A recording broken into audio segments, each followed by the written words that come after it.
What is up, guys? Welcome back to the channel and welcome to episode number 1 of the Retro Review. So I'm sure many of you know that I like old school discs, old Innova, old Discgraph, PFN, Pend, you know all the terms, out of production, OOP, all the good stuff. The stuff from before the Paul Macbeth fanboy days, the stuff before MVP, the stuff before Innova's plastic went to shit. That's the good stuff. So I created this new mini series to basically talk about it. We're going to take out one, maybe two discs, take them out into the field, throw them, talk about them, give you a little bit of history, and just shed some light on maybe some underrated discs, maybe some discs that a lot of you guys have literally never even heard of, and just kind of make this a place to have a little archive of some old school classics. If you want to learn about them, this is the place to come. There's 3 keys to disc golf: driving, approaching, and putting. You need all 3 to do this disc sport. Today we're taking a look at the DGA Tsunami. Coming in at 10304, it is an overstable control driver, PDGA approved in 2004. And we're lining it up against the Discgraph Predator, PDGA approved in 2002, comes in at 9414.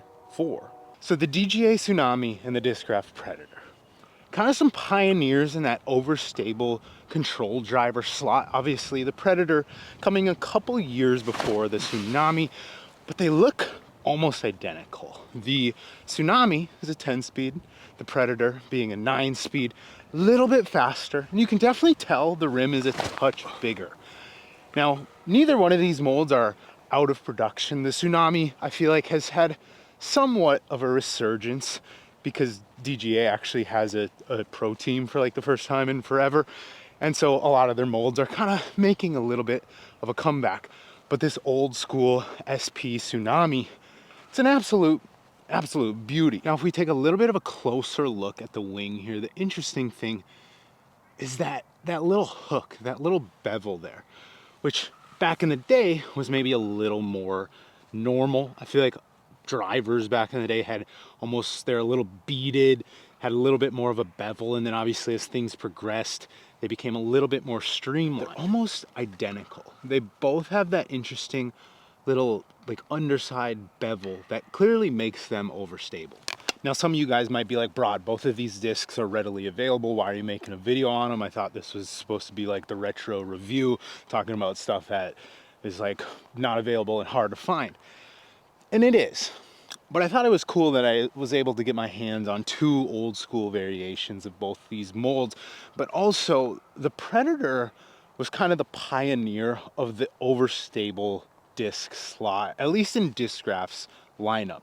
The Discgraph Talon and the Discgraph Reaper both came pretty much in the same time period, the Reaper coming first, then the Predator, and then the Talon, all being relatively overstable, but all in different variables of speed.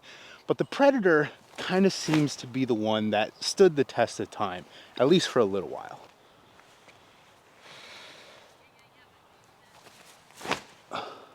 And I wanted to shed some light on the Tsunami because honestly, I feel like it's one of, I guess, the Discgraph DGA lineup's most underrated molds. Nowadays, with discs like the PD, the Thunderbird, which aren't necessarily new, but the PD I feel like is having more glory than maybe ever before, with Simon, you know, previously a few years ago, and then Gannon Burr now.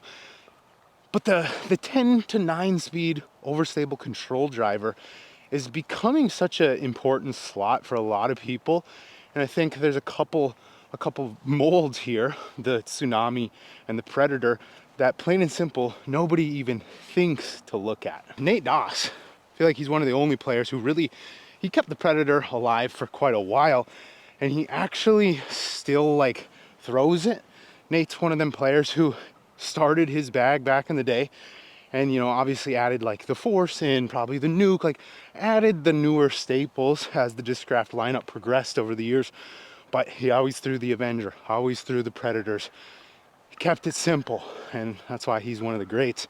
And I feel like he probably goes to show how like a disc like the Predator, if you get one kind of beat up and work that thing in, it can be a money disc, even though it was made, you know, 23 years ago, basically at this point, which is kind of crazy. The technology still stands up. So this is actually the first Tsunami that I've ever got my hands on. It's the first one I've ever thrown. It's not super beat in. It is very old, but I can tell it has a little bit of push and a little bit of flip up to it.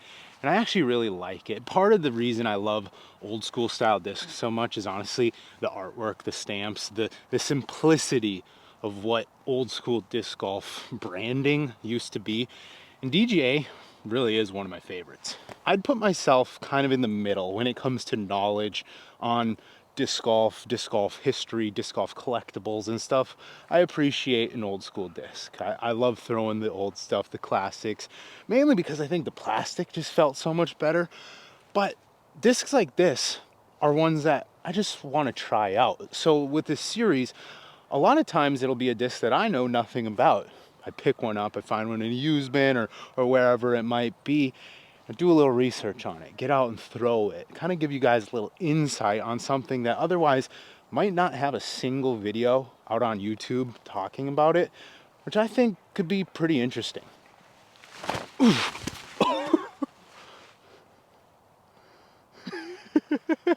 Not bad, huh? Caught myself, but unfortunately my sweatshirt got a little muddy. That's the tricky part about throwing in a field, guys. We're gonna be really dumb, and I'm just gonna throw again. Watch this. A little more conservative on that one. Nice little flex shot. Guys, do me a big favor and let me know down below what disc you want to see next on the retro review. We're going to be getting to a whole bunch of them. I've been planning this series or something like this for actually a little while. I've been slowly compiling old discs, whether it be used bins or disc golf shops or wherever I could get my hands on them. I've just been stocking them up. So we got some stuff ready to roll. I'm excited. This is just a good time.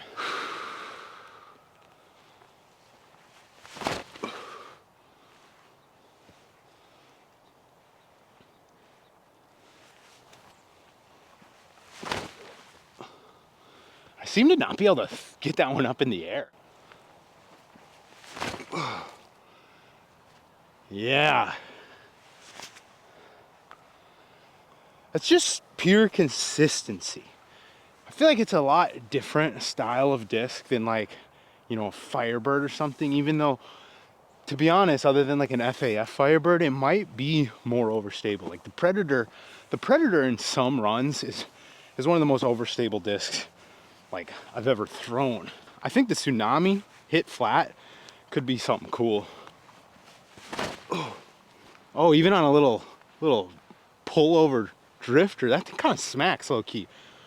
Wow, not the greatest Tsunami throw right there. I kind of feel like I yanked it, but it still showed me like the full potential of how that thing can kind of drift and actually hold a line, but still be nice and consistent. So that's a fun disc. I'm gonna mess around a little bit more with that Tsunami. Also, guys, with the retro review, a lot of these discs are gonna be me sourcing them from used bins or disc golf shops or whatever.